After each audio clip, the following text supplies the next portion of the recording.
mejor permitirme que ahora haga un cierto recorrido, recordando, porque creo que la mayoría lo conocéis, pero para situar adecuadamente lo que he dicho, lo que acabo de compartir y lo que compartiré en el tramo ya ultimísimo de este encuentro, quiero recordaros algunas cosas. Nuestras almas llevan mucho camino recorrido. Y esta humanidad tiene mucho camino recorrido. A lo largo del camino que llevamos recorrido, grandes hombres y grandes mujeres nos han dado ya una sabiduría espectacular que está a nuestra disposición. Esa sabiduría, en lo que ahora aquí nos interesa, tiene una peculiaridad que se basa en el patrón septenario. Patrón septenario. ¿Por qué la sabiduría ancestral, la sabiduría perenne, la sabiduría primordial, usa mucho el patrón septenario, que se basa en 7, como dice su nombre? Pues porque, no me preguntéis por qué, desde hace mucho tiempo se sabe que la realidad en la que estamos, su base es septenaria. Y si la realidad material en la que estamos tiene un esquema septenario, ellos entendieron, ellos y ellas, estos sabios y sabias, que el patrón septenario, ya que la realidad se expresa septenariamente, el patrón septenario es la mejor forma de conocernos a nosotros mismos. Hoy sabemos que el átomo, dentro del átomo, hay un núcleo, protones y neutrones, y que en torno a ese núcleo giran electrones.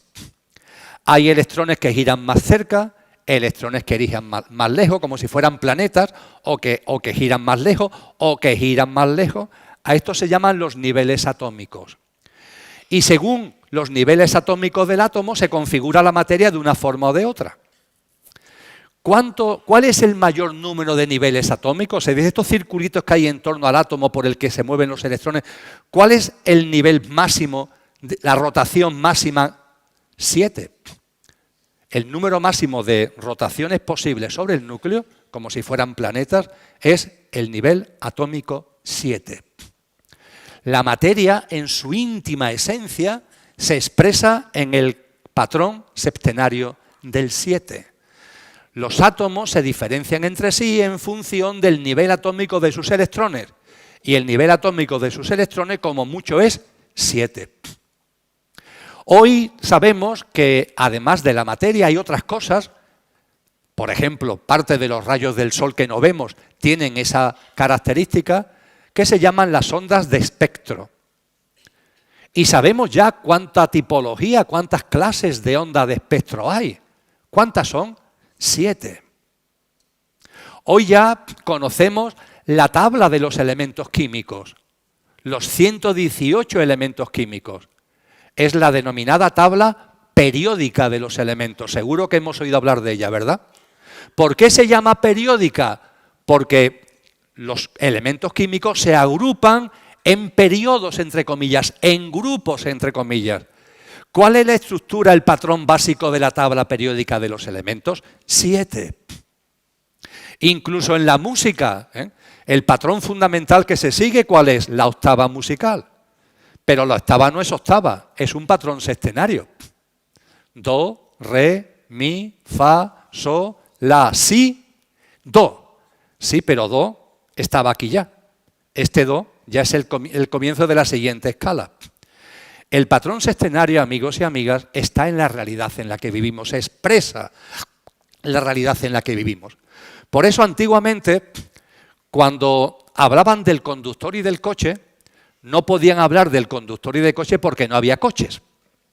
Pero es que además no se conformarían con dos partes del ser humano, la perecedera y la imperecedera, la apariencia, que es el coche, y la esencia, que es el conductor.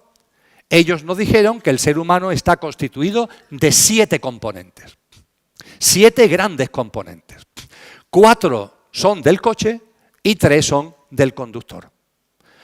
Los que son del coche, nuestro cuerpo vital, energético o etérico, porque tenemos todos vosotros y yo, tenemos un componente energético que está por debajo, por decirlo de alguna forma, del físico. Por eso, precisamente, en la acupuntura las agujas se clavan en la epidermis, sí, pero en sitios muy concretos de la epidermis. ¿En qué sitios? En los que impactan sobre la energía, los campos energéticos que tenemos debajo. Los que habéis acercado al mundo del yoga, se habla de las corrientes de circulación energética que hay en el ser humano. Se llaman nadis. Tienen que ver con los centros energéticos que se llaman chakras. Tenemos una realidad energética. También tenemos una realidad física. También tenemos una realidad emocional y también tenemos una realidad mental. Y además se nos enseña que en nuestro ámbito mental, en vuestro plano mental y en el mío, esto lo hemos hablado aquí ya en distintas ocasiones, hay dos niveles. El plano mental del ser humano tiene dos niveles, el nivel inferior y el nivel superior. El nivel inferior es la parte de vuestra mente que está preparada para ocuparse de lo rutinario. Y el nivel superior es la parte de vuestra mente que está capacitada para abordar los temas trascendentes. Por ejemplo, para estar aquí, a la hora adecuada, el día adecuado, hemos tenido que usar la mente concreta, la mente inferior, que es la que se ocupa de lo rutinario. Ahora, una vez que estamos aquí sentados, nos hayamos dado cuenta o no, estamos usando la mente abstracta. Y ahora dentro de un ratito más todavía, por lo que viene, más todavía. Salimos del modo mente concreta o inferior y pasamos, casi sin darnos cuenta, al modo mente superior o abstracta, que es la capacitada para abordar, para reflexionar, para hacer disquisiciones, etcétera, etcétera, sobre lo trascendente. Y este es el coche, con sus 4 componentes. Se le llama, en esa tradición, el cuaternario inferior. Nuestro cuerpo etérico, nuestro cuerpo físico, nuestro ámbito emocional y nuestro ámbito mental. Y el ámbito mental con 2 niveles, la mente concreta y la mente abstracta. Ahí está. Esto está dicho hace ya mucho tiempo. La ciencia del yoga, por ejemplo, tiene su base en esto. Cuando en la ciencia del yoga hacéis asanas, los que lo hagáis, van dirigidos al cuerpo físico. Si hacéis pranayama, respiración, va dirigido al cuerpo etérico. Si practicáis yama niyama, estáis dirigiendo al mundo emocional.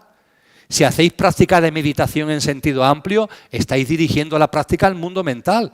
Esto está inventado hace mucho tiempo. Es una sabiduría ancestral. Y junto a los componentes 4 del coche, hay 3 componentes del conductor. Hemos dicho el alma y el espíritu, ¿verdad? Y el alma es el vehículo del espíritu. El alma y en el centro, como nos dice San Juan de la Cruz, el espíritu. El alma es como un vehículo que utiliza el espíritu para poder encarnar. Hay tanta realidad, hay tanta divergencia vibracional entre el espíritu de naturaleza divina y la realidad material que para que el conductor pueda encarnar, para que el espíritu pueda encarnar en el coche, necesita como una banda frecuencial de acople. Eso es, ese vehículo es el alma. Es como cuando el ser humano se mete en las profundidades del mar para conocerla, para experimentarla, pero claro, yo como me meto a 1000 metros de profundidad, a 3000 metros de profundidad, utilizo un batiscafo, una sonda que me permita meterme dentro. Vamos a utilizar el término batiscafo, que creo que lo conocemos todo bien. El alma es como el batiscafo que utiliza el espíritu para poder adentrarse, para poder encarnar en las profundidades de la materia. Y se nos habla de que son 3, ¿por qué? Porque nos enseñan que las almas de cada ser humano tiene también una íntima conexión entre ellos. No vamos a entrar ahora en detalles, pero se nos habla de que está el espíritu, el alma individualizada de cada uno, pero una especie también de alma una o de alma universal, que es como una conexión que enraiza y engarza todas las almas. Y se nos habla, por tanto, de una dimensión álmico-espiritual, el alma diferenciada, el alma una y el espíritu, en cuanto a nuestro trinario superior o verdadero yo.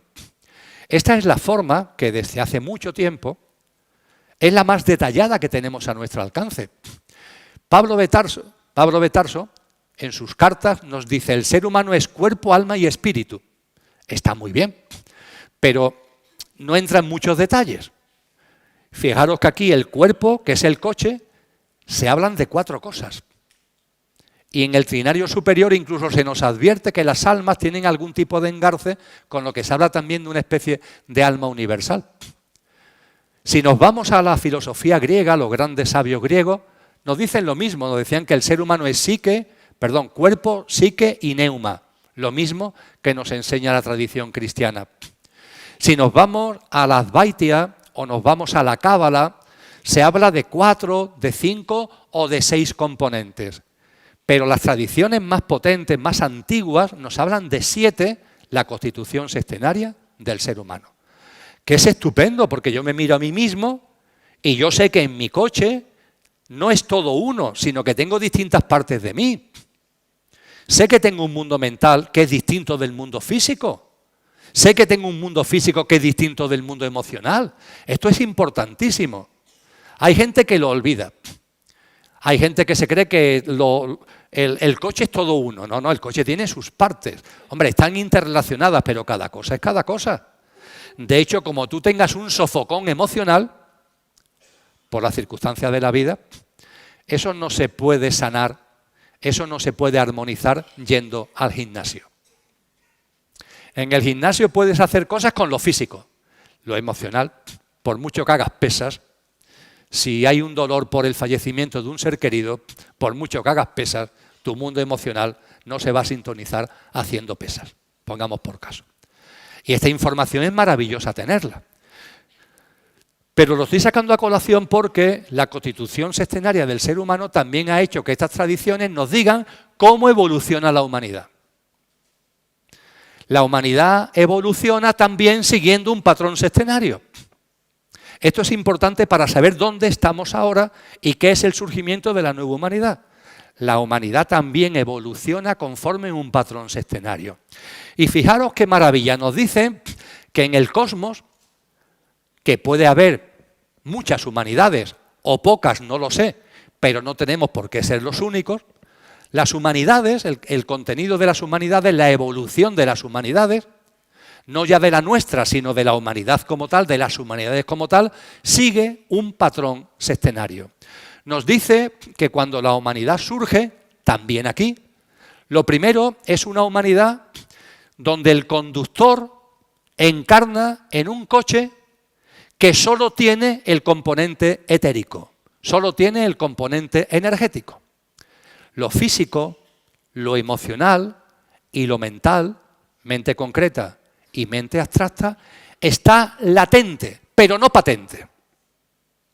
Diréis que hubo una fase de la humanidad en la que las dimensiones álmicas espirituales, posiblemente la vuestra y la mía, encarnamos y el contexto, el ser humano en el que encarnamos no tiene mundo físico, ni emocional, ni mental, sino que es puramente energético o etérico. Efectivamente. Eso las tradiciones lo llaman la humanidad polar. La humanidad polar.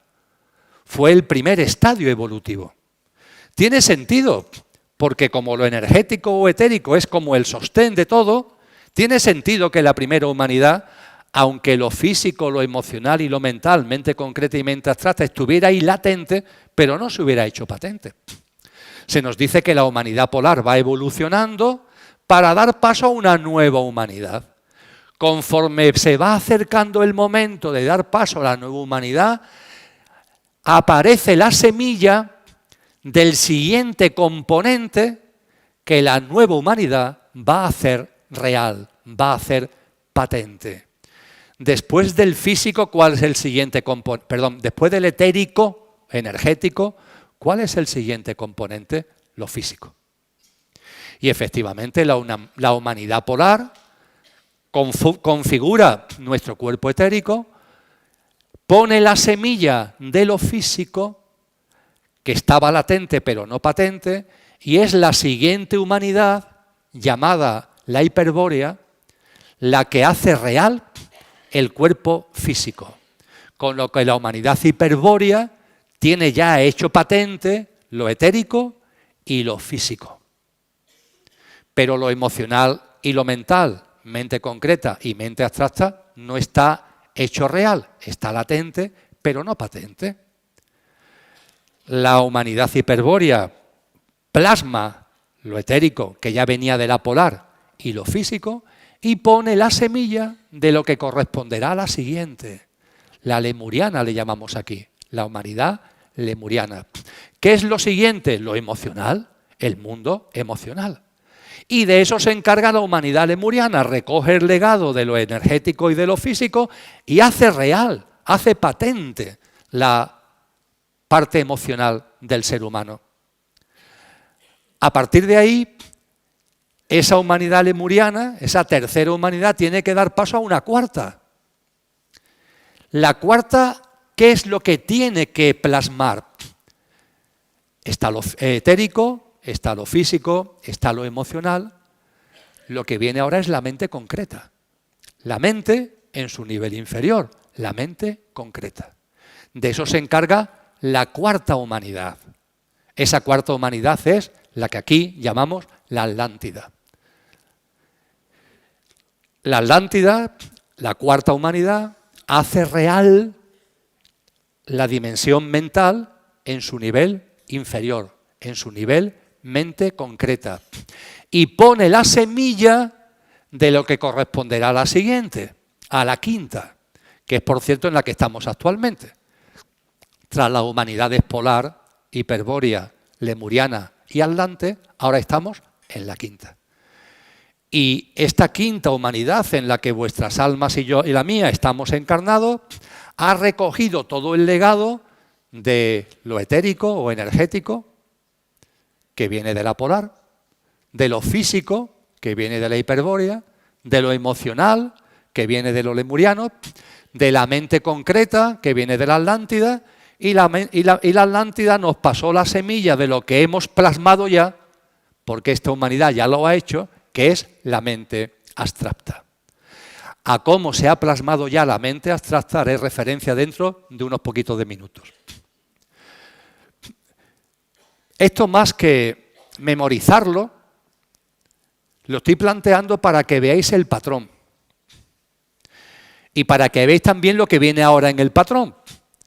Si la quinta humanidad ya ha hecho real lo energético, lo físico, lo emocional, la mente concreta, y como ahora compartiremos, ya hemos hecho también realidad la mente abstracta, ¿ahora qué toca?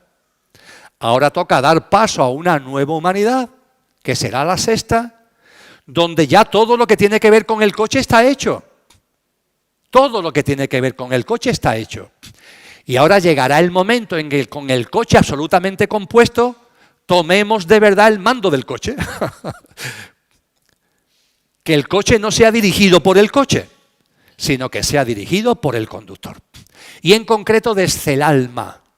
La sexta humanidad será una humanidad donde el coche tenga el mando consciente de lo que es nuestra alma, de las cualidades sálmicas, de la naturaleza de nuestra alma.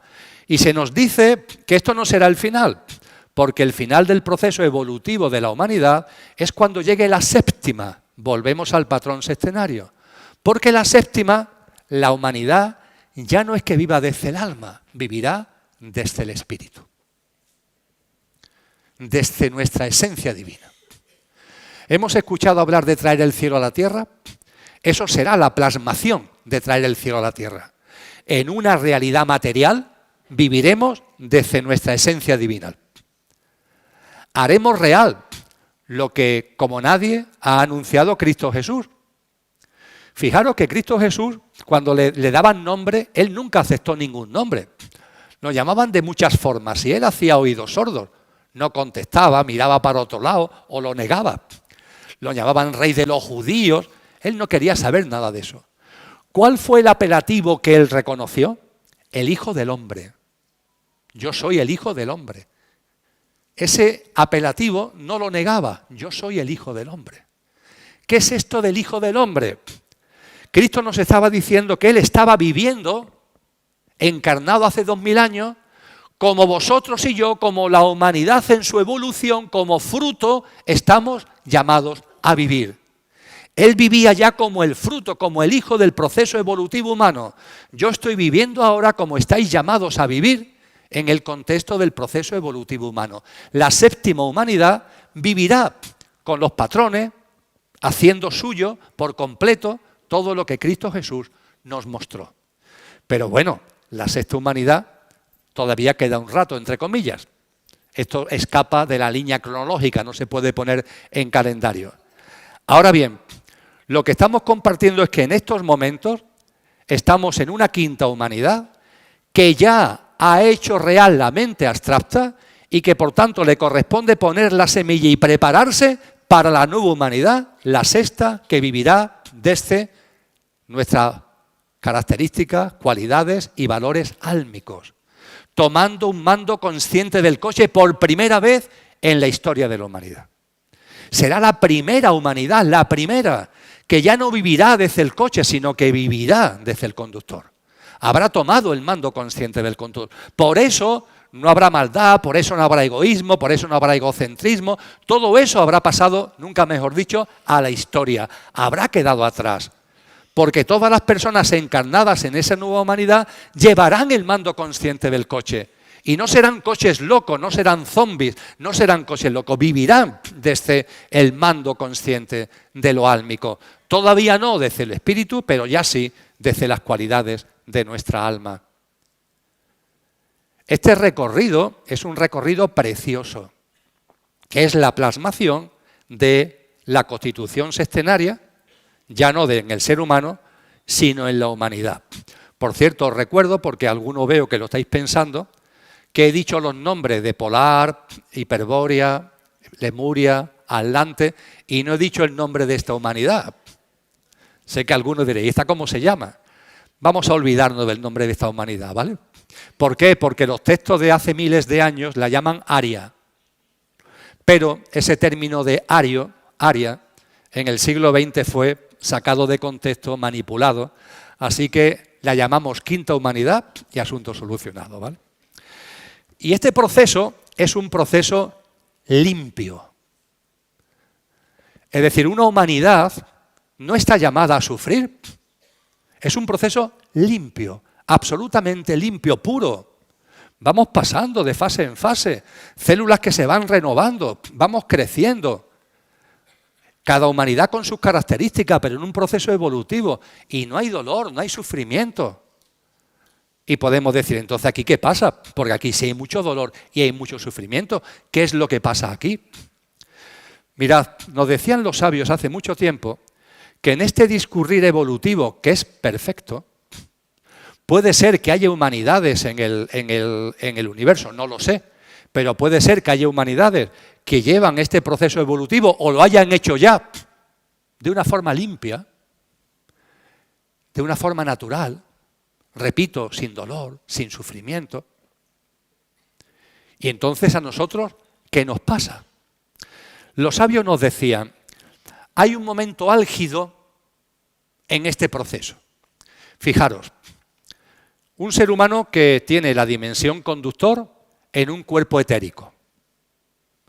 Ese cuerpo etérico está en absoluto contacto con las energías. Lo sobrenatural y lo trascendente no se computa como idea, es que se vive. Cuando tú no tienes una barrera física, tú estás en contacto con las energías de la naturaleza, con las energías del mundo. Eres uno, eres tú, pero vives en sinergia, vives en conexión. La humanidad polar era espiritual sin que ni siquiera pensara en lo espiritual. Lo era de manera absolutamente natural porque el coche tenía unas características energéticas, no tenía otra cosa, lo demás no existía todavía y no había como barreras. La siguiente humanidad es la humanidad hiperbórea. En la humanidad hiperbórea aparece lo físico. Pero ojo, es solamente lo físico. No hay un mundo emocional todavía, no hay un mundo mental todavía. Si reflexionáis al respecto, lo que nos va separando, por así decirlo, que va haciendo una barrera en nuestra evolución, o lo que puede hacer de barrera, ¿qué es? El momento en el que corremos el riesgo de alejarnos, y eso tiene que ver con la mente. Por eso se habla en el Génesis del árbol del conocimiento del bien y del mal, porque es un momento álgido. La humanidad hiperbórea tenía un cuerpo físico, pero no tenía unos razonamientos, vivía de una forma natural en contacto con la naturaleza. La humanidad lemuriana tenía mundo emocional, pero vivía desde ese mundo emocional igualmente muy en sintonía con la naturaleza. Se nos dice en los textos antiguos que manejaban los idiomas de las aves, tenían una conexión astral, quizás sea la palabra más adecuada, en su relación con el mundo. ¿Dónde llega el punto álgido? Cuando aparece la mente. Porque la mente es un instrumento muy valioso, pero ojo, te separa. La mente hace que empieces a tener autoconsciencia de yo, absoluta. Evidentemente, en las humanidades anteriores había seres humanos, pero no había esta percepción tan marcada del yo que aparece con la mente. Eso es un fruto de la evolución, el yo es un fruto de la evolución, pero ojo, también puede convertirse en un obstáculo. Cuando aparece la mente concreta, que es en la Atlántida, la mente concreta, su surgimiento debe ir unida a que rápidamente se ponga la semilla de lo que corresponde a la siguiente humanidad, que es la mente abstracta. Una mente concreta, que es puramente la de todos los días, la ordinaria, la rutinaria, que no tenga inmediatamente el acompañamiento de una mente abstracta que a través de la lógica, del razonamiento, de la disquisición, te ayude a comprender lo sobrenatural, lo divino, la sabiduría que se nos ha dado. Como esa mente concreta no vaya rápidamente acompañada de una mente abstracta, eso puede meter a la humanidad, si eso se produjera, en un socavón, en un enorme bache. Pero esto en su proceso natural no tiene por qué ocurrir, de hecho no ocurre. En la cuarta humanidad se consolida la mente concreta, pero en esa cuarta humanidad muy rápidamente se pone el semilla de la mente abstracta que le corresponde plasmar en la quinta. No hay como un gap temporal importante entre la aparición de la mente concreta que te rompe de la conexión natural con lo sobrenatural y con lo espiritual, sino que aparece muy rápidamente la mente abstracta que, repito una vez más, a través de la disquisición, a través del entendimiento, a través del discernimiento, te ayuda a comprender las grandes realidades. Pero aquí en este planeta, ¿qué sucedió? Que esta evolución natural se rompe. Es vuestra historia, es la mía. Aquí se rompe. Lo que es un proceso limpio, como he dicho varias veces, se ha roto. Y se rompe porque la humanidad hablante, la plasmación de la mente concreta, se impulsa, se acelera abruptamente cuando todavía quedaba mucho para que se pudiera poner la semilla de la mente abstracta. Es decir, hay una interferencia externa que lo que debe ser una especie de vagones de tren que van como concadenados, se rompe esa cadena y entre la aparición de la mente concreta, la plasmación de la mente concreta y la aparición de la semilla de la mente abstracta, se hace un gran agujero. Esto es lo que vosotros y yo conocemos como el pecado original. El pecado original tiene que ver precisamente con esto. Y yo sé que es un término una expresión, pecado original, que a la mayoría de la gente hace que salga corriendo. Dios mío, este hombre no va a hablar del pecado original. Pues sí, vamos a hablar del pecado original, porque es muy importante para entender lo que estamos viviendo en estos momentos. ¿Qué es eso del pecado original? Mirad, en el cosmos hay muchas formas de vida. Pero no solamente hay muchas formas de vida físicas, hay dimensiones espirituales.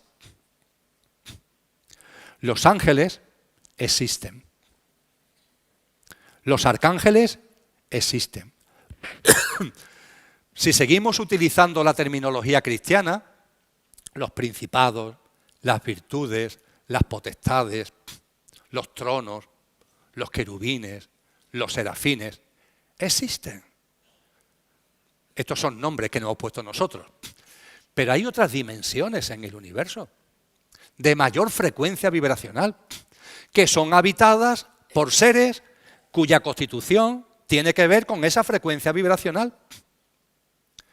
En el mundo de los ángeles son coche y conductor, igual que vosotros y que yo. Ahora bien, el coche de los ángeles es muy sutil. Y desde luego está bajo el mando del conductor. La frecuencia vibracional ayuda a ello. Conforme vamos subiendo, esto es más así. Pero en todas las formas de vida, en todas esas dimensiones espirituales, hay formas de vida y hay seres. En esas dimensiones, la dinámica, la lógica, es vivir en sintonía con el sentido de la vida.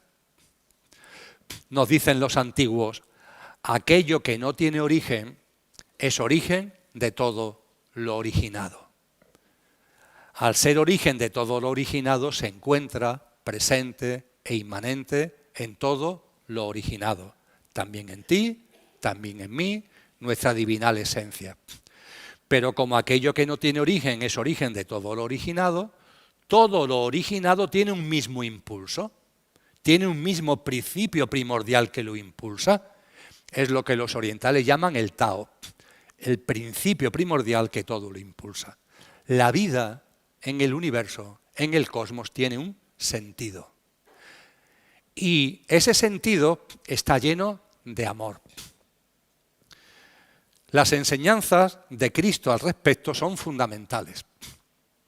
De aquello que no tiene origen, que el diccionario de la Academia Española de la Lengua llama Dios, hablan muchas tradiciones espirituales. Han hablado muchas tradiciones espirituales, muchas. Ahora bien, solamente en la tradición, en las enseñanzas de Cristo, se nos da la clave maravillosa para entenderlo. Cuando en el Evangelio de Juan se nos dice, Dios es amor. Dios no es castigo. Dios no es castigar a uno, premiar a otro. Dios no es un señor de barba blanca que esté más allá de Júpiter o del Sol. Dios es amor. Y fijaros porque nos dice a continuación, y el que no conoce el amor, no conoce a Dios. Dios es amor. Y ese amor impregna el universo. Ese sentido de la vida, ese principio primordial que todo lo impulsa, es amor, amor puro, que todo lo impele, que todo lo empuja. La vida entera está llena de amor. Pero ojo, por eso mismo, las formas de vida que hay en el cosmos, vosotros, pero también los seres espirituales, tienen libre albedrío, porque hay amor. Si no hubiera amor, esto sería dirección obligatoria. Oye, el sentido de la vida es este y tú tienes que vivir alineado con el sentido de la vida. Pero como hay amor, esto, que es precioso, tiene un cierto inconveniente. Y es que si tú quieres vivir a contramano del sentido de la vida, el Tao te lo permite. El símbolo del Tao es el yin y el yang. El círculo es uno. No hay dos círculos, es uno. Hay una parte blanca dentro del círculo y una parte negra dentro del círculo, ¿verdad? Pero todo forma parte del círculo. Y para romper dualidades, en la parte blanca hay un circulito negro y en la parte negra hay un circulito blanco. No caigas en dualidad. La realidad es una. El sentido de la vida es uno. Ahora, como ese sentido está impregnado de amor, tú y los ángeles y los arcángeles y los querubines, tú puedes vivirlo.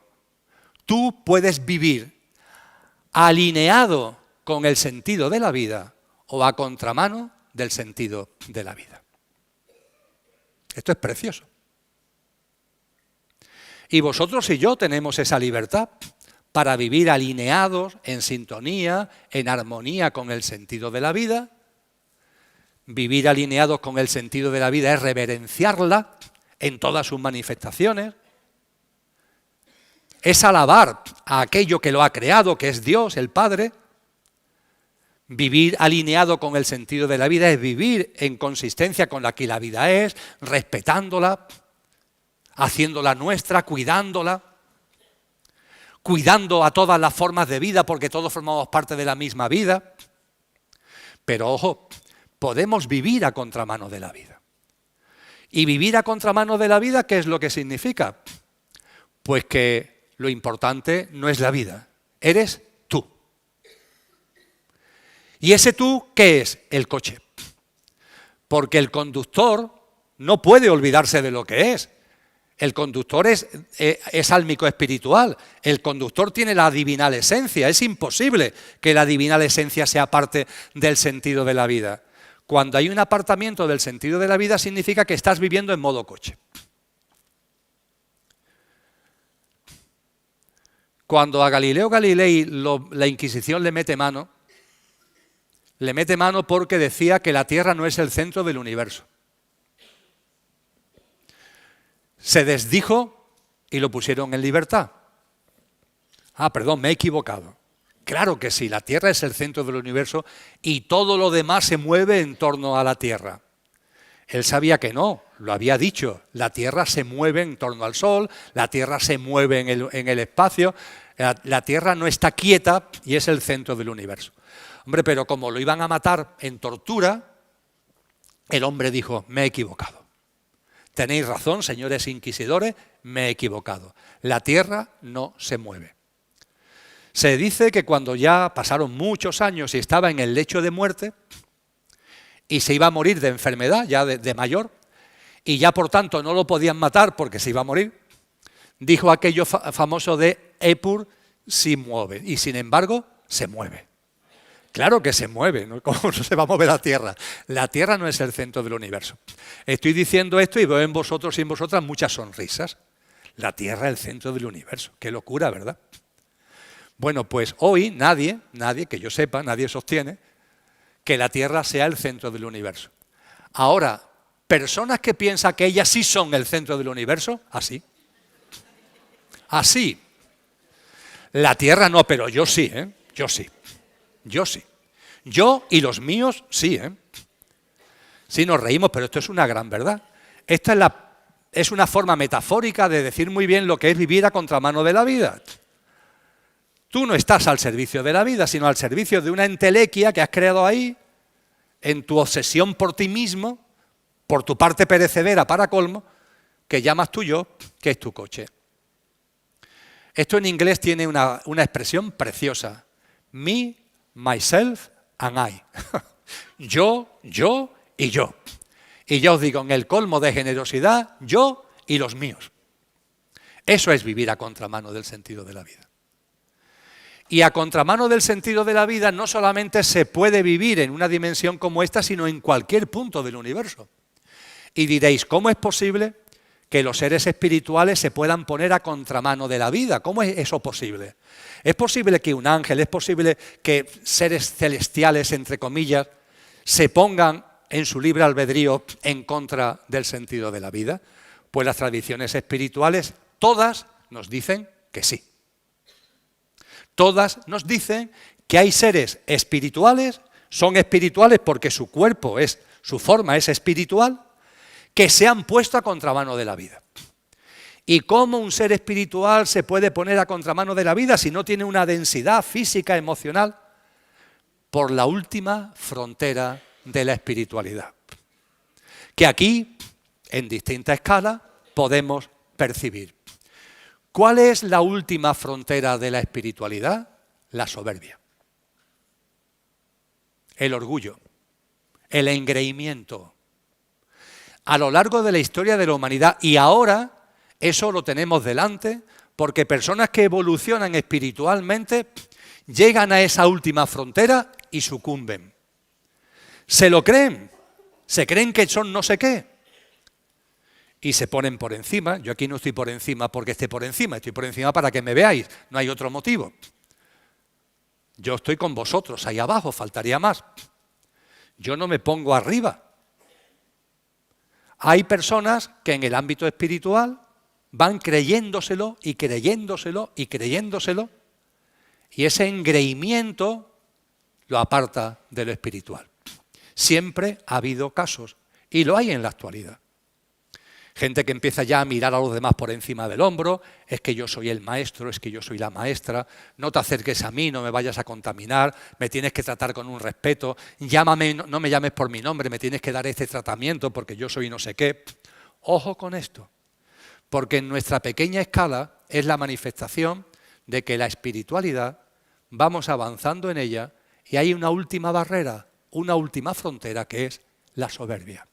Y en esas dimensiones espirituales, la mayor soberbia a la que un ser espiritual puede aspirar es creerse Dios. Hay un sabio sufi, al que hago mucha referencia, que nos dice: Dios es yo. Y yo soy Dios cuando ceso de ser yo. Este último yo es el coche. Dios es yo.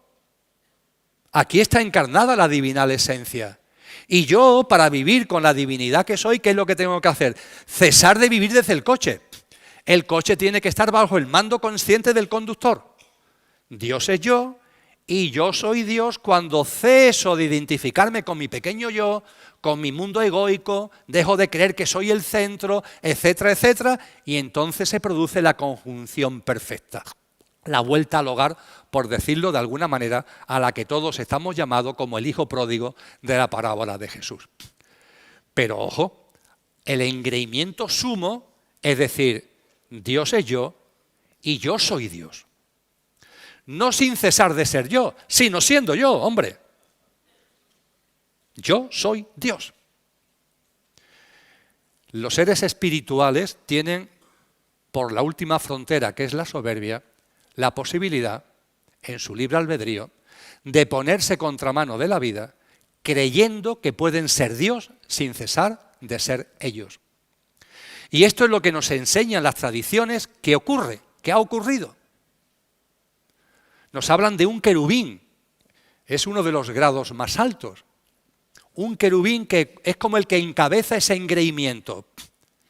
Ese querubín es el que le llamamos actualmente Satanás, en la tradición occidental, en la tradición cristiana. Nos dicen también que hay en el mundo de las potestades, de los principados, quien se suma a ese movimiento de soberbia y de orgullo. En particular, se nos habla de Lucifer y de Ahriman, principado y potestad. Y se nos dice que también se le suman un número considerable de ángeles, que también aspiran a que esa divinidad la puedan plasmar desde ellos mismos, sin cesar de ser ellos en esa arrogancia y en esa soberbia. Estoy siendo muy sintético, pero estoy transmitiendo que en los mundos espirituales, también en libre albedrío, se puede vivir a contramano del sentido de la vida, y eso tiene que ver con la soberbia y la arrogancia y pretender vivir desde uno mismo, desde la propia divinidad, como si fuéramos Dios. Cuando los seres espirituales se ponen a contramano de la vida, ¿qué le pasa? No dejan de ser seres espirituales. Cuando un ser humano mata a otra persona, asesina vilmente a otra persona, no deja de ser físicamente un ser humano. Si no, la policía lo tendría muy fácil, ¿no? Si los asesinos se transformaran, le salieran, yo qué sé, cosas por la cabeza, 4 brazos, yo qué sé, se descuajeringaran, pues entonces sería muy fácil identificar a los asesinos. Pero no, una persona puede ser un asesino en serie y vas por la calle y eres uno más. Los seres espirituales no se transforman, no dejan de ser espirituales porque caigan en la soberbia. Pero su estado de conciencia cae vibracionalmente. La vibración se viene abajo. Fijaros que antes hablábamos que para vivir en la nueva humanidad habrá que coger el ascensor, y solo si tu estado de conciencia tiene la frecuencia ya en sintonía con la nueva vibración de la Tierra, podrás vivir en la nueva humanidad. Pues aquí pasa lo mismo, pero a la inversa. Tú estás alto, pero como vibracionalmente te has venido abajo, aunque sigas siendo un ser espiritual, no puedes seguir viviendo en esas dimensiones sutiles, porque no tienes sintonía vibratoria desde tu estado de conciencia. Y caen. Por eso se le llama ángeles caídos, caen. ¿Dónde caen? Caen a un mundo, que es el inframundo, que está en este plano, donde sí tienen sintonía. Su bajón vibracional tiene sintonía con una parte de este plano, que es el inframundo. Y aquí están. Y al estar aquí, ellos quieren ser como Dios. Quieren ser Dios. Y para ser Dios necesitan quienes le reverencien, quienes les adoren, quienes vivan bajo sus dictados, con su visión de las cosas, con sus pautas y sus patrones de vida, con sus hábitos y comportamientos. los que ellos quieren para que de esa forma los estemos reverenciando y los estemos adorando. Y esos seres caídos, esos seres espirituales caídos con Satanás a la cabeza, son los que al inicio de la Atlántida, interfieren en un proceso que es limpio, donde no ha lugar a dolor ni sufrimiento ninguno, pero ellos interfieren porque quieren ser como Dios, están aquí y ven en nosotros ese rebaño que quiere que lo adoremos, que lo reverenciemos y que vivamos bajo sus dictados y bajo sus pautas de vida. Adán y Eva, amigos y amigas, no son un hombre y una mujer. Lo adámico es una fase de la Atlántida. La humanidad adámica es la primera generación atlante. No era el momento todavía de que la mente concreta se hiciera realidad. Tendría que esperar un poco todavía en el proceso evolutivo atlante. Y cuando se hiciera realidad la mente concreta, debería estar ya muy cerca el momento de la aparición de la semilla de la mente abstracta. ¿Qué es lo que hacen los seres espirituales involutivos? Meten la mente concreta en el ser humano muy pronto, abruptamente. Teóricamente, para hacernos un favor, pero realmente no nos hacen un favor. Nos sacan de la evolución natural que deberíamos seguir. Si os vais al Génesis y repasáis lo que Satanás, la serpiente, le dice a Eva, es que lo dice con toda claridad. Le habla del árbol del conocimiento, que es la mente concreta, la dualista, la que divide lo bueno, lo malo. La humanidad todavía no está preparado para eso, no puede hacer lo suyo. Y sobre todo no puede acercarse a esto cuando aún le queda mucho para que la mente abstracta, aunque sea en semilla, empiece a aparecer. Pero al principio de la Atlántida, en la humanidad adámica, hay una interferencia y eso es lo que se llama pecado original. Y el ser humano, de una forma masiva, esa humanidad adámica de una forma masiva, se cree esas mentiras. Le dice el libro del Génesis Satanás a la mujer, le dice a Eva, Dios no quiere que comas de ese árbol, porque si comes de ese árbol, serás como Dios. Serás como Dios. Esa soberbia que antes hablábamos, esa plasmación de la soberbia de ser como Dios, aparece claramente en el libro del Génesis. El pecado original es una interferencia involutiva que se lleva a cabo en la primera generación adámica, que la humanidad hace suya mayoritariamente, no en su totalidad, pero sí en una gran parte, de ahí el mito de Caín, de Abel, pero sí en una gran parte, y cuando aparece la mente concreta, pero la mente abstracta todavía le quedan millones de años, ¿qué es lo que sucede? Que te pierdes. Se ha roto la conexión natural con lo sobrenatural. Y no tienes el instrumento para que desde la mente abstracta puedas tener esa conexión. Y es como un desierto, se genera como un desierto inmenso, de mucho tiempo, donde la humanidad camina con la mente concreta ya, pero todavía queda mucho para que aparezca la semilla de la mente abstracta. ¿Y esto qué pasa? ¿Qué sucede? Que nos alejamos de Dios. El término pecado significa precisamente eso. Ese término pecado tiene un origen que es griego clásico. Y literalmente significa tirar una flecha y que la flecha, en lugar de darle la diana, se aleja. Eso es el peccatum, eso es el pecado, el alejamiento. Pero claro, el alejamiento tiene un problema. No solo es que te alejes porque la flecha no da en la diana, es que la flecha sigue para adelante. Con lo cual te alejas cada vez más.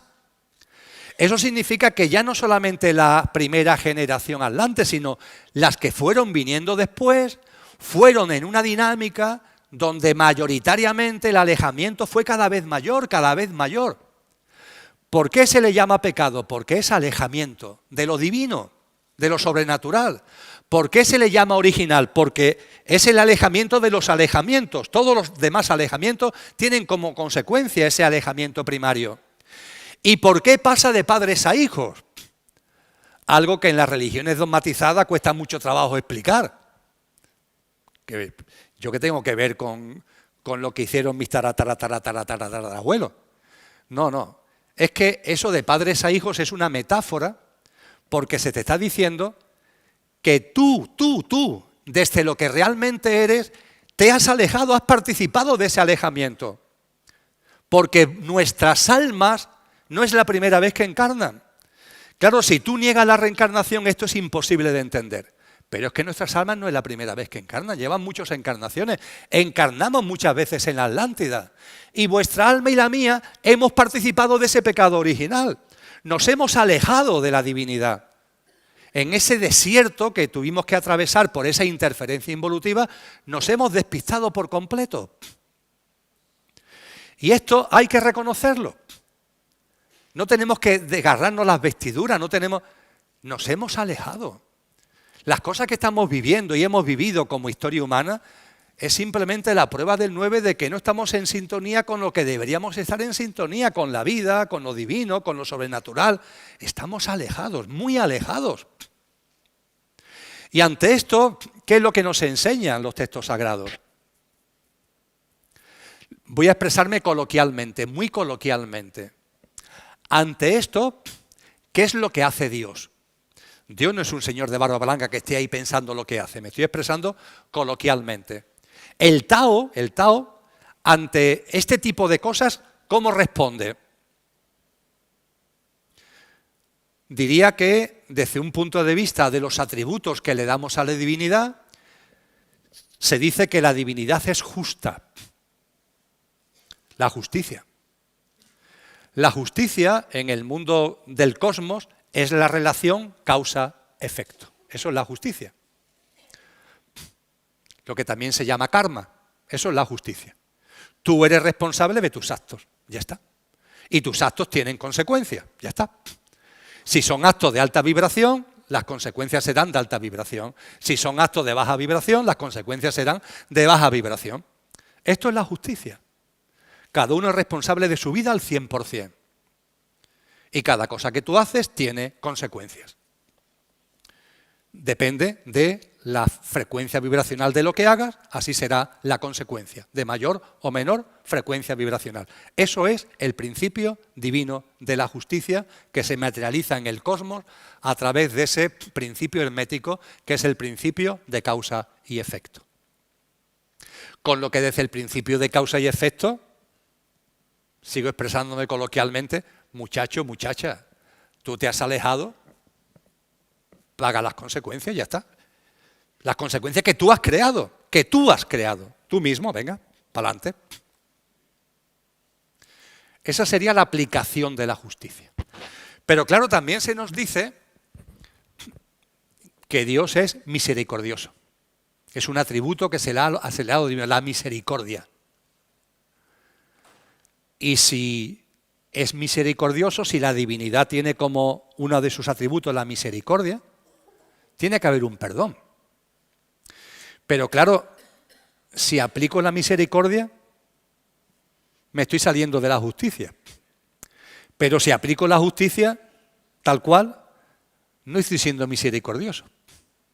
Esto es una disyuntiva muy fuerte. La única respuesta a esta disyuntiva, y a nuestra pequeña escala no lo podemos aplicar, porque a veces tú, yo en mi vida, nos podemos encontrar ante esta disyuntiva. Situaciones, personas, donde la justicia sería esto, pero la misericordia sería esto, y ambas cosas parece que son antagónicas, con lo cual me quedo ahí como sin saber muy bien qué hacer. La respuesta es el amor. La respuesta es el amor. La única forma de conjugar justicia y misericordia y justicia es amor. Y el amor, para esta sociedad en la que estamos, es incompatible porque está muy alejada de la divinidad. El amor es de lo que vamos a hablar ahora para entrar ya en la última parte de este encuentro.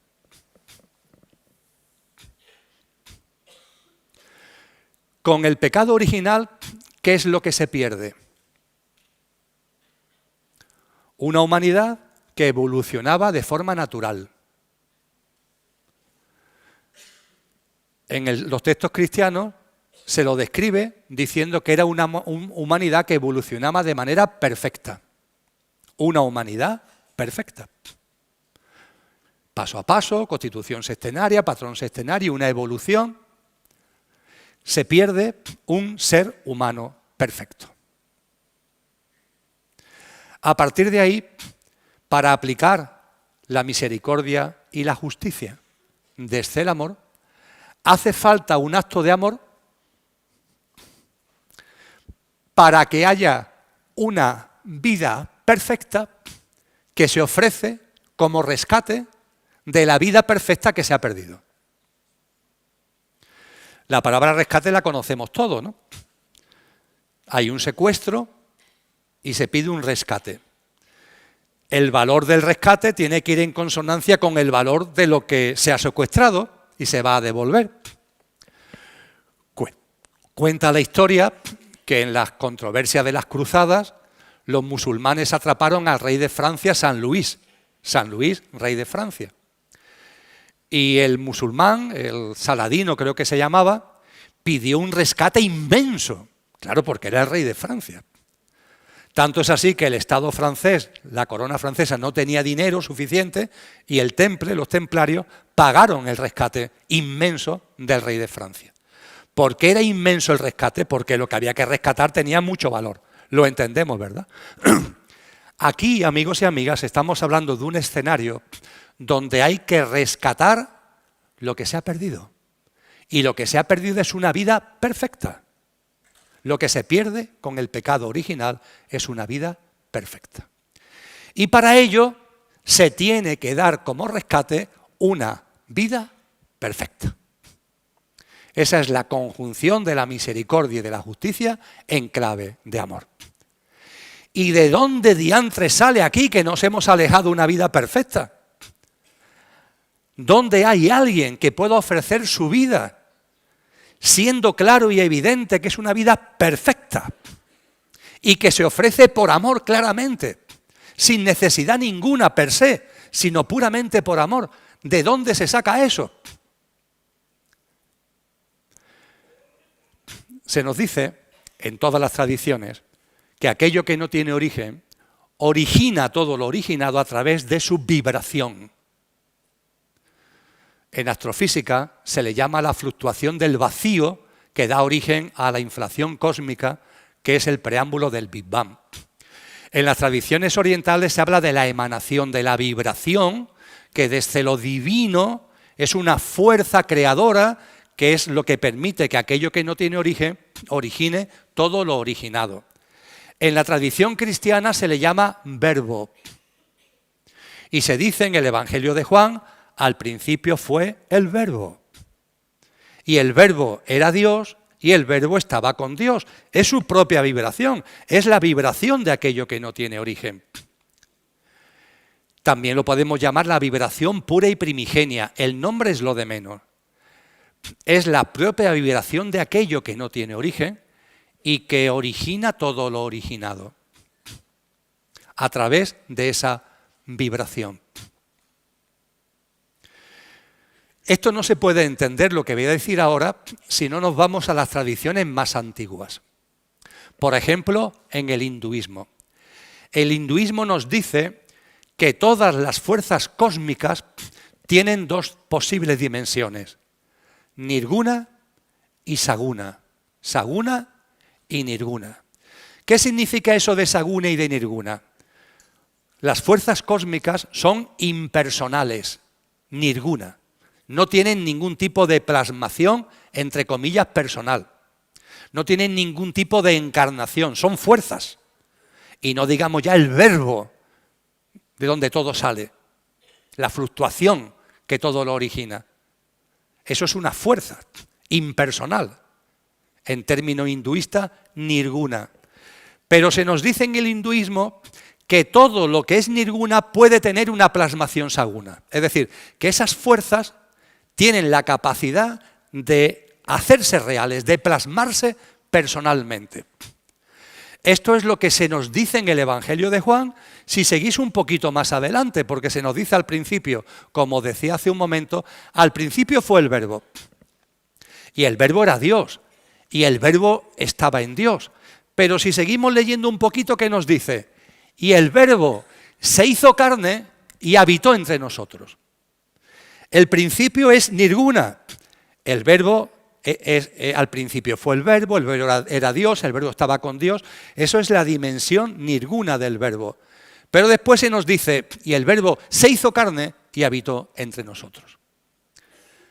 Esto significa, amigos y amigas, que aunque estemos muy alejados, deberíamos abrir nuestra mente abstracta para entender que por amor, el verbo, la emanación pura y primigenia de la divinidad, fuerza inconmensurable que impulsa todo el cosmos, tiene la deferencia en clave de amor con nosotros de encarnar en este plano, de encarnar en la humanidad para ofrecer su vida perfecta como rescate por la vida perfecta que nosotros hemos perdido.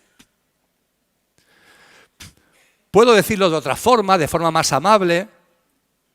Nuestro alejamiento era irreversible. Nos habíamos alejado tanto que este precioso plano, esta humanidad iba a terminar y en la nueva humanidad, porque iba a llegar la nueva humanidad por los ciclos, no iba a haber absolutamente nadie. Las almas se habían alejado. No al principio, sino al principio y después, durante muchísimo tiempo. Un alejamiento tremendo, en el que tenemos que reconocer que seguimos. Todo este tipo de cosas nos cuesta mucho trabajo entenderlo. Hay algo en nuestro interior, a lo mejor, que nos está diciendo sí. Pero cuando uno se aleja mucho, mucho, mucho, se hace muy cuesta arriba. Y es espectacular. No me creáis a mí. Atender a estos textos sagrados. Es impresionante que, entre comillas, el Hijo de Dios, porque en la terminología cristiana Dios es el Padre, y la vibración del Padre es el Hijo de Dios. Es espectacular que esa fuerza, que es, entre comillas, el Hijo de Dios, se haga un ser humano, encarne en el plano humano. ¿Con qué objetivo? De llevar a cabo una vida perfecta. Y dar esa vida perfecta como rescate de la que hemos perdido nosotros, para que las puertas del ascensor se abran, que estaban cerradas, y podamos entrar en el ascensor.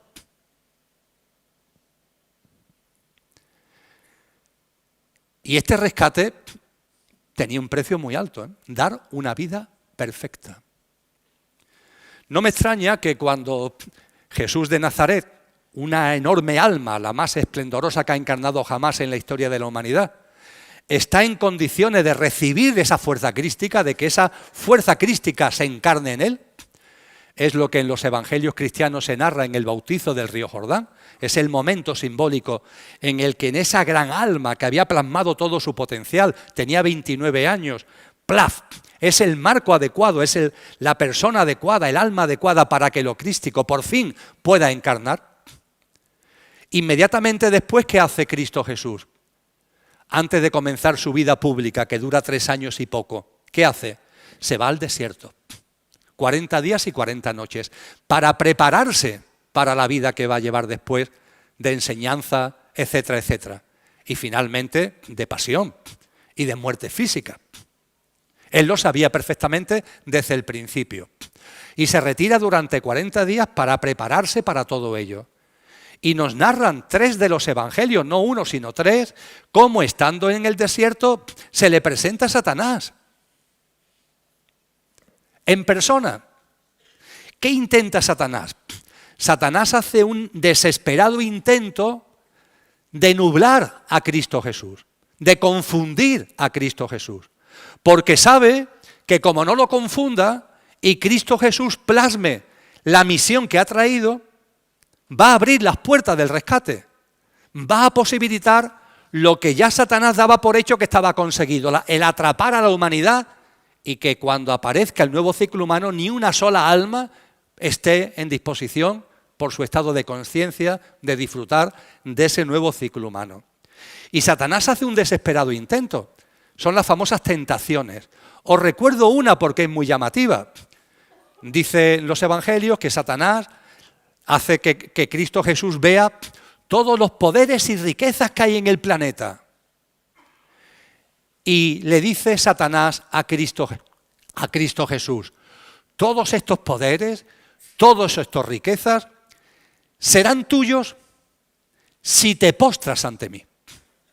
Serán tuyos si te postras ante mí.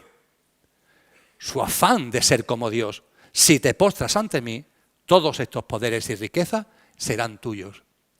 Y ojo, porque dice algo durísimo. Dice, y todo esto te lo puedo dar porque me ha sido dado. ¿Quién diantres le ha dado a Satanás todos los poderes y riquezas? Nosotros, nosotros, con nuestro alejamiento, con nuestra forma de vida, con nuestras creencias absurdas, materialistas, egoístas, egocéntricas. Nosotros le hemos dado todos los poderes y riquezas de este mundo. Y Él los reparte a aquellos que se postran ante Él conscientemente. Esa élite es involutiva. Los que están de verdad ahí, que yo no sé ni sus nombres, no me atrevo a dar nombres porque creo que es algo todavía tan escondido que no me atrevo a dar ni nombres. Esas personas que están ahí de verdad manejando el sistema socioeconómico posiblemente no sean nombres que conozcamos todavía. Y están postrados ante Satanás, reverenciándolo conscientemente, lo adoran, hacen prácticas satánicas. Algunas noticias que a veces salen de temas de sacrificio de niños, no sé qué, posiblemente tengan que ver con este tipo de prácticas satánicas. Los baños de sangre, todo lo que es lo más nauseabundo y de menor dimensión, de menor frecuencia vibracional. Estos que se han postrado ante Satanás. Y Satanás le puede ofrecer a Cristo lo que Él ofrece porque se lo hemos dado, no lo olvidemos nunca, es que se lo hemos dado. Quizás sea el momento de quitárselo. Pero para eso tenemos que empoderarnos, como decía al principio. Para eso tenemos que poner en valor lo que somos. No llenarnos de miedo. ¡Ah, qué miedo! Miedo ninguno, tenemos la divinal esencia. Ya está bien de víctima, ya está bien de derrotismo. Vamos a poner en valor lo que realmente somos. Y Cristo Jesús, por supuesto, no cae en la confusión de Satanás. Y Cristo Jesús sigue su vida. Una vida que tenía que terminar de dos formas. Primero, siendo perfecta. Y segundo, demostrando sin ningún tipo de duda que era perfecta. ¿No os habéis preguntado alguna vez cuando en Semana Santa o algunos continuamente recordamos la pasión de Cristo? Lo retrata muy bien, pero moderadamente, porque fue todavía mucho más doloroso, la pasión de Cristo de la película de Mel Gibson, dirigida por Mel Gibson. Se acerca. No llega, porque las imágenes de lo que hicieron con Cristo, la forma que tuvieron de torturarlo, tener en cuenta que es una persona ejemplar. Es el amor mismo. No hace otra cosa que el bien en sus obras, en sus pensamientos, en sus enseñanzas. Y sin embargo, se le calumnia, se le injuria, se le castiga, se le detiene. Y se le quiere matar en tortura, crucificado. Y cuando el Sanedrín lleva a Pilatos a Jesús, Pilato se da cuenta y además la mujer tiene un sueño, nos dicen los evangelios, pero por favor, si esta persona es un santo, ¿cómo tú vas a permitir que lo crucifiquen? Y Pilato no quiere crucificarlo y aplica el derecho romano y lo castiga a un martirio tremendo de flagelación, de latigazos. Unos látigos con puntas de hierro que como mínimamente no se llega a la realidad en la película La Pasión de Cristo, cuando se le termina de dar los latigazos a Cristo Jesús, está en carne viva. La piel ha desaparecido, está en carne viva. La piel está hecha jirones. Y ya Pilato cree que con esto ya los judíos se van a quedar tranquilos. Y se lo enseña. Y los otros dicen que no, que hay que crucificarlo. Y Pilato se incumple el derecho romano porque ya ha juzgado a Cristo Jesús, ya lo ha castigado, no lo puede volver a juzgar. Y lo vuelve a juzgar bajo el apretón del Sanedrín judío por la insistencia y lo condena a ser crucificado. ¿Os imagináis lo que es hacer kilómetros con una cruz de madera cuando tu cuerpo está en carne viva? Amén, de todo el dolor que estás teniendo. ¿Os imagináis lo que es ser clavado en un madero? ¿Os imagináis cuando estás clavado al madero? Hay una tendencia del cuerpo a irse hacia abajo, pero te asfixias. Y como te asfixias, te intentas levantar para no asfixiarte, es instinto de conservación. Pero al levantarte, tu piel, que está hecha jirones, roza con la madera. Con lo cual, el sufrimiento es tremendo. Y esto es un proceso de horas. Cuando esto se pone de manifiesto, fue en una crítica que le hicieron a la película de Mel Gibson, pero ¿cuánta sangre? ¿A cuenta de qué tanta sangre? ¿A cuenta de qué tanta sangre? Es que Cristo tenía que poner de manifiesto que era una vida perfecta. No valía decir, sí, claro, él es muy bueno hasta que le aprietan. A Galileo Galilei le enseñaron el potro de tortura y el tío dijo, mira, me he equivocado. No, Cristo tiene que aguantar. Y tiene que aguantar lo indecible para demostrar que no va a dar un paso atrás, que va a mantenerse en esa perfección, hagan lo que hagan con él. Tenía que poner de manifiesto que es una vida perfecta. Y cuando por fin expira en la cruz, cuando por fin su cuerpo físico muere, todo está cumplido. Se ha entregado una vida perfecta por ti y por mí. Esta es la realidad de Cristo y la realidad del cristianismo. Cristo no es un maestro más, como la New Age y otra gente intentan hacernos creer. Cristo es algo único. Es la fuerza cósmica más inmensa que por amor se hace carne para entregar una vida perfecta a cambio de la perfección que nosotros, es verdad que confundidos y nublados, pero finalmente por libre albedrío hicimos nuestro con el pecado original. Y a partir de ese momento todo está cumplido y el rescate está pagado. Es por lo que tenemos el ascensor abierto, si no, no estaría el ascensor abierto. Es un motivo más para que no perdamos esta oportunidad. Lo que ha habido que entregar para que esta puerta esté abierta. Y el cristianismo no es una religión. Es un evento único en la historia de la humanidad. Marca un antes y un después en la historia de la humanidad. No creáis a los que hablan del cristianismo como una religión. No creáis a los que hablan de Cristo como un maestro. Es un evento único. Fruto del amor. De un amor que es la única forma de conciliar justicia y misericordia.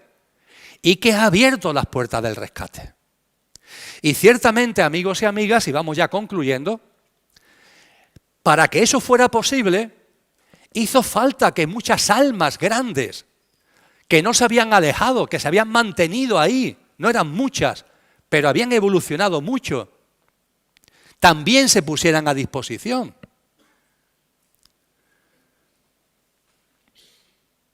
Ese alma maravillosa que era que encarnó en Buda Gautama. Esas almas maravillosas que encarnaron en Parménides, en Pitágoras, en Sócrates, en Laoset, en Zoroastro.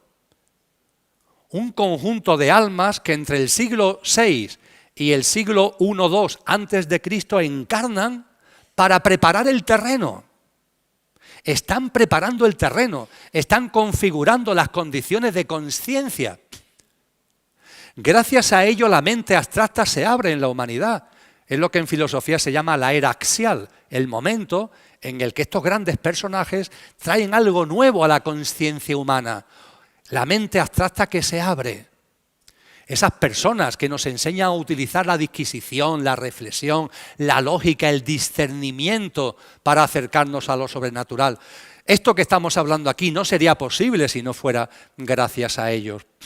Y ellos desarrollan lo que podemos denominar estas grandes almas que preceden a Jesús, desarrollan el plan cósmico. Quedaros con esta denominación, el plan cósmico. Y cuando el plan cósmico está hecho, es el momento en el que lo crístico llega a este planeta, lo hace en la mayor alma que había encarnado jamás, fruto de un proceso evolutivo en este plano, que había llegado a una grandeza impresionante, el alma de Jesús de Nazaret, y ya con el terreno preparado, encarna en Jesús de Nazaret. Y Jesús se transforma en Cristo Jesús, de Jesús a Cristo.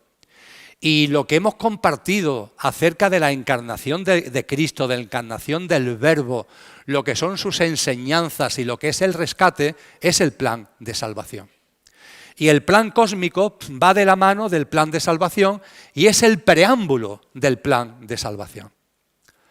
El ejemplo que pongo para que lo entendáis es un grado universitario. En mis tiempos se llamaba una licenciatura universitaria. Ahora ya le cambiaron el nombre y se llama grado. En mi época, cuando yo estudié economía, la licenciatura eran 5 años, ahora son 4. Da igual que sean 5 o 4 para el ejemplo que voy a poner. Mirad, yo durante muchos años, 31, he sido profesor universitario, dando clases de economía política, fundamentalmente en la Facultad de Derecho de la Universidad de Sevilla, en una asignatura que se daba en segundo, llamada Economía Política y Financiera. Y he impartido docencia durante 31 años. Me encantaba, siempre me ha gustado, hasta que ya llegó el momento de dejar esa vida a un lado. Y me gustaba especialmente darle clase de economía a los abogados. Esta sensación maravillosa que pintas la curva de demanda en la pizarra y se te desmayan. Como vienen de letras, entre comillas, ¿cómo enseño economía sin curvas, Dios mío? ¿Cómo enseño economía sin funciones matemáticas? Pues sí, se puede enseñar economía sin curvas y sin funciones matemáticas. Es cuestión de ir adaptando las cosas. Ahí aprendí mucho acerca de comunicación y de cómo metodológicamente plantear cosas que pueden parecer muy difíciles, pero que se pueden plantear de una forma más fácil. Pues bien, cuando yo estaba en el departamento universitario, ese departamento de teoría económica y economía política tenía un director de departamento. Podríamos decir que era el gran catedrático, ¿no? Ya está, una persona que se había ganado ese puesto por su currículum, su experiencia, el director del departamento. Todos los años nos reuníamos para repartirnos las asignaturas. El departamento daba economía en ciencias económicas y empresariales, sección económica, sección empresariales, en graduado social, en arquitectura, en ciencias del trabajo, en la facultad de Derecho. Es decir, el mismo departamento daba asignaturas de economía en muchas facultades distintas. Y nos repartíamos las asignaturas por orden siempre de jerarquía. Yo, que ya tenía unos cuantos años, yo siempre me pedía Derecho. Además, no tenía normalmente nadie que se enfadara. Pues este que se quede con Derecho, que debe estar medio loco. Tú vete con los abogados. El catedrático que se reservaba para él, se reservaba la Facultad de Economía. Yo no voy a dar clase a los arquitectos. La Facultad de Economía, porque es donde más se puede y mejor se puede enseñar economía. Y en el curso más elevado, si hay 5 años, como fue en mis tiempos, el catedrático daba clase de teoría económica y economía en 5º curso. Cuando comenzaban las clases, el catedrático repetía lo que los profesores habían enseñado en 1º, 2º, 3º o 4º. No, daba por hecho que si estás en 5º, todo esto ya lo sabes. Esto es muy importante para entender las enseñanzas de Cristo. Cristo, salvando las distancias, es como el catedrático number 1 que da clases en el último curso. Pero ojo, da por sabido lo que han enseñado los profesores anteriores. Es decir, Cristo, que lo que enseña en el último curso es el plan de salvación, da por hecho que sabemos el plan cósmico que han enseñado todos los profesores anteriores, las grandes almas que han enseñado anteriormente. Por eso Cristo no repite lo que ya está enseñado. Cuando Cristo dice, nadie sabe ni el día ni la hora, Evangelio de Mateo 24, como decía antes, no tiene que explicarlo. ¿Por qué? Porque está explicado. Lo explicaron los grandes sabios griegos. Una cosa es kairos y otra cosa es cronos. Cronos es el tiempo material, pero los tiempos espirituales no saben de cronómetro ni de calendario. Son tiempos que van de otra forma distinta, son flexibles, se aceleran o se desaceleran. ¿Y cuándo vamos a llegar a la catarata? No lo puedes poner en tiempo cronológico porque es imposible. Jesús lo dice, pero no tiene que explicarlo. La reencarnación Es que Cristo no habla de la reencarnación, es que la reencarnación está súper explicada ya.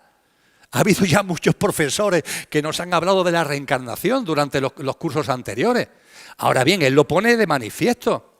A mí me gusta recordar ese milagro, va Jesús con sus discípulos y se encuentran con una persona que es ciega. Pero ojo, ciega de nacimiento, de nacimiento. No por enfermedad, no por accidente, de nacimiento. Y los discípulos le preguntan, maestro, ¿esta persona por qué es ciega? ¿Es por su culpa? ¿Cómo que por su culpa? Si es de nacimiento, ¿de qué culpa estamos hablando? Está hablando de karma.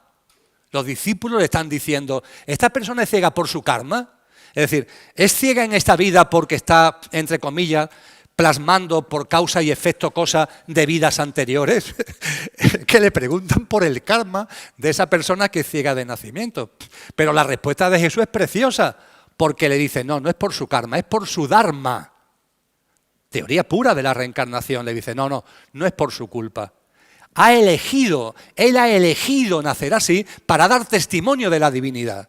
Propósito de vida, dharma. Él ha elegido ese contexto de haber nacido así para que de esa forma no se distraiga, no se entretenga como suele pasar y a ver si con este formato, es capaz de sacar todo el jugo a lo que verdaderamente es. Es un diálogo impecable. Están hablando de karma, de dharma. Lo explican, es que no tienen que explicarlo, es que ya está explicado en los cursos anteriores. A los amigos y amigas, desde el mayor cariño, que estudian teología cristiana, no es posible, no hay una teología cristiana. Es un imposible. La teología cristiana tiene que incardinarse con el plan cósmico.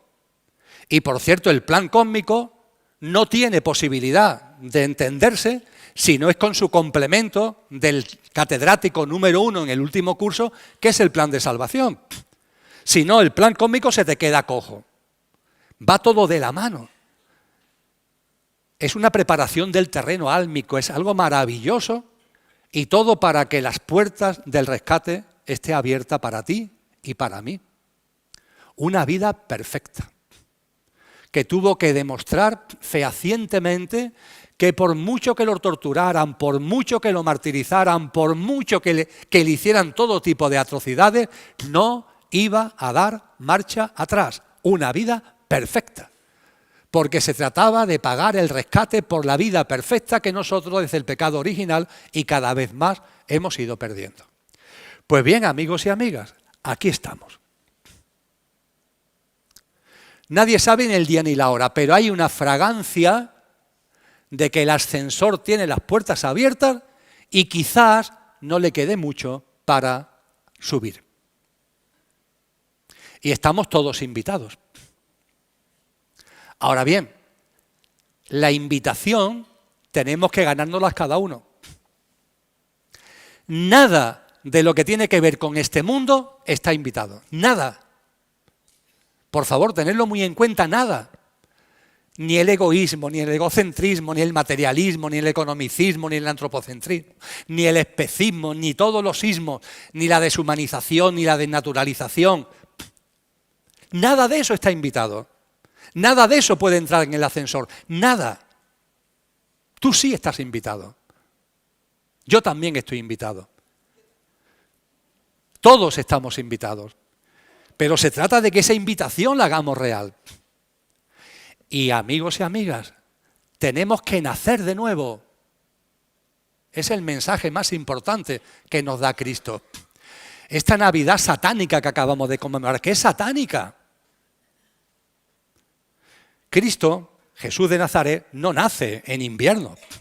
Los pastores no pueden estar a intemperie en aquella zona en invierno, no puede ser, porque las temperaturas son muy bajas.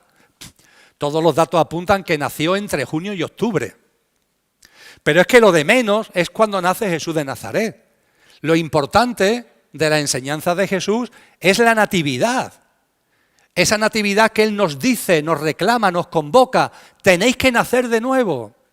Se lo dice a Nicodemo, al rabí judío Nicodemo. Hay que nacer de nuevo.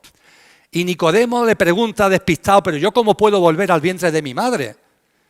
Y le dice Jesús a Nicodemo, tú eres un rabí judío y no sabes de lo que te estoy hablando. Hay que nacer de nuevo. Tenemos que nacer de nuevo del agua y del Espíritu. Nacer de nuevo del agua y del Espíritu tiene una dimensión individual, la tuya y la mía. Ya está bien, hombre. ¿Cuánto tiempo vas a seguir viviendo bajo las prácticas, bajo los sistemas de creencia, consumismo, estrés, ansiedad, desprecio por la vida, desprecio por tus semejantes, arrogancia, soberbia, querer llevar razón, estar siempre ahí como el magistrado de la vida, esto está bien, esto está mal, esto me gusta, esto no me gusta? ¿Cuándo vamos a dejar de actuar de esa manera? Tenemos que morir a esa vida, hay que morir para nacer en vida a esa nueva vida, hay que nacer de nuevo, amigos y amigas. Nacer de nuevo es ser buena gente, ser nuestra mejor versión. Que de instante en instante hagamos realidad lo que somos. Platón, en su diálogo con Sócrates en la República, al final nos recuerda: almas pasajeras, que es lo que tú eres, lo que yo soy, almas pasajeras, vais a volver a encarnar. Y la virtud estará a vuestro alcance. Que la hagáis vuestra o la despreciéis depende solo de vosotros, porque Dios es inocente. Dios es inocente, la virtud está a nuestro alcance. Vamos a hacerla nuestra de una vez. Tengo la sensación que a lo mejor estoy hablando de esto con personas que ya no tengo que hablaros de esto. Pero bueno, también esto es un vídeo que van a ver mucha gente que lo mismo, modestamente, sí le puede venir bien este llamamiento a nacer de nuevo. Si no nacemos de nuevo, somos zombies, ya está. Gente que se cree que vive, pero no vive, sobrevive. Estas personas que toda su obsesión es vivir más años. Hombre, vamos a ver, yo no quiero desencarnar ya. Oye, pero tampoco estoy obsesionado por estar aquí 200 años. Este privilegio que tenemos de encarnar y de desencarnar es magnífico. Es la forma de que nuestra alma evolucione más. Sería un poco pesado ser Emilio durante muchos siglos. Hoy soy Emilio, desencarno y ahora voy a ser una chica, rubia, ojos azules, nórdica. Es una broma. Es decir, las reencarnaciones te van dando, cambia de época, cambia de familia, cambia de geografía, cambia de cultura, te van dando un juego que el alma va eligiendo para facilitar nuestra evolución. Pues no, claro, el que está muerto en vida, el zombi, aferrado al coche, quiere estar en el coche el mayor tiempo posible porque como cree que no hay nada más, todo el tiempo que está en el coche le parece poco. Son zombies, que además buscan entretenerse y distraerse para olvidar la mentira existencial en la que viven. Una auténtica mentira, una vida despreciable en todos los sentidos. Una vida que no es capaz de darse cuenta que esto es un infierno, porque el alejamiento de este mundo lo ha convertido en un infierno. Como dice muy bien el gran sabio chileno Gastón Sublet, pero ¿cómo no os dais cuenta de que esto es un infierno? ¿Es que os parece normal que no se puedan beber el agua de los ríos y de los arroyos? Y la gente lo considera normal. Nadie da gritos de desesperación que no podemos beber el agua, que el río Ebro no podemos beber el agua del Ebro. Y nos parece normal. Pues es una atrocidad. Que el aire esté contaminado, que la vida sea un permanente culto a la velocidad, una competencia continua entre nosotros, una desnaturalización con relación a las otras formas de vida, etcétera, etcétera, etcétera. Esto no parece normal, no es normal, es frecuente, frecuentísimo, pero absolutamente anormal. Tenemos que nacer de nuevo, amigos y amigas, ser buenas personas, intentarlo de momento en momento, porque es la forma de ir avanzando, de instante en instante. Tenemos una voz interior que nos dice cuándo y no somos una buena persona. Eso nadie lo puede negar, lo llevamos dentro. Vamos a intentar responder, ser coherentes con esa voz. Y por supuesto, amigos y amigas, nacer de nuevo también significa no solo lo individual, es darnos cuenta que este mundo no es el nuestro. Durante muchas encarnaciones lo ha sido. Ahora ya no. Ya nos hemos dado cuenta. Esto no es nuestro. Lo que late en mi corazón y en mi alma y en la vuestra no es este mundo ya no es el nuestro. Cristo también lo dice muy bien, poco antes de expirar, he vencido al mundo. Nacer de nuevo también significa vencer al mundo. Las prioridades del mundo no pueden ser las nuestras. Tenemos que darle la vuelta al calcetín. ¿Tanto trabajo cuesta vivir en coherencia con lo que somos? Me gustaría terminar en ese sentido con dos frases. De dos paisanos míos, por cierto, ya voy a arrimar el ascua a mi sardina. Una es de un paisano en sentido estricto, porque fue sevillano como yo. Murió en el destierro y enterrado sigue en el destierro. Me estoy refiriendo a Antonio Machado. Antonio Machado, una persona humilde, de una inteligencia inmensa, de una ternura elevadísima, hablando de sí mismo con la sencillez y la honradez que lo caracterizaba, en uno de sus poemas llamado Autorretrato, dice: soy una buena persona en el buen sentido de la palabra. Eso es el ascensor. Ser buenas personas en el buen sentido de la palabra. Eso es el ascensor. Es la dimensión individual del nacer de nuevo. Ser buenas personas en el buen sentido de la palabra. Y con relación al mundo, la dimensión colectiva, acudo a otro paisano mío, en este caso paisano por andaluz, porque nació en un pueblo de Málaga, pero es paisano mío por andaluz. Vamos, de hecho, vivió la última parte de su vida, hasta que le dieron 2 tiros en la cabeza, en una cuneta en agosto del 36, vivió en un pueblecito muy cercano a la ciudad de Sevilla. Me estoy refiriendo a Blas Infante. Blas Infante, una persona ejemplar, manipulada por completo hoy por la política, da vergüenza, para mí me da vergüenza en Andalucía escuchar las cosas que los políticos dicen de Blas Infante, porque olvidan lo fundamental, la dimensión espiritual de este hombre. Sí, tenía un pensamiento político, tenía una ideología, le han puesto la etiqueta del padre de la patria andaluza, pero lo más importante de Blas Infante era su dimensión espiritual. Una persona que en cuanto a que pensó a ganar dinero como notario, en cuanto a que tuvo la primera plaza, dedicaba una parte importante de su sueldecito para pagarle a los que cazaban pájaros. La gente cazaba pájaros para venderlos como comida. Y él lo que hacía es que a los que cazaban pájaros le compraba los pájaros por más dinero que le podían pagar los otros, con la única condición de que se lo dieran vivos. Y cuando los cogía vivos, se iba en medio del campo y los soltaba. Y una parte importante de su sueldo, de sus honorarios como notario, lo dedicaba a eso. Un señor que esto pasó en Lora del Río, un pueblo de la provincia de Sevilla, cuando lo destinan a Isla Cristina, que es de la provincia de Huelva, resulta que aparece un zorro que empieza a comerse gallinas y la gente organiza una partida para cazar al zorro. Él le dice: si me los traéis vivos, os pago por el zorro. Y lo cazaron al zorro, pero no lo mataron. Se lo llevaron a Blas Infante. Blas Infante después se pasó a Coria del Río, donde ya finalmente lo mataron en el año 36, a las afueras de Coria, y estando en Coria se fue con el zorro. Él ya, cuando al zorro consideraba que lo había, entre comillas, educado, que ya no era tan salvaje, lo soltó, porque consideraba que ya no iba a atacar a rebaños, pero el zorro no se quería ir. Y la foto más emblemática de Blas Infante, Lola y yo la tenemos en nuestro salón de casa, encima de la chimenea, es una foto donde está Blas Infante con su zorrito, al que le puso de nombre Dimas. Y de hecho tiene un libro precioso que son mis diálogos con Dimas. No tiene desperdicio. Lo que es el amor a la vida, lo que es la reverencia por la vida. ¡Qué espiritualidad más tremenda! Y fijaros, porque Blas Infante tiene un mensaje que vale para todos, pero especialmente para el plan B. Especialmente para los que van detrás del flautista de Hamelin tirándole piedras.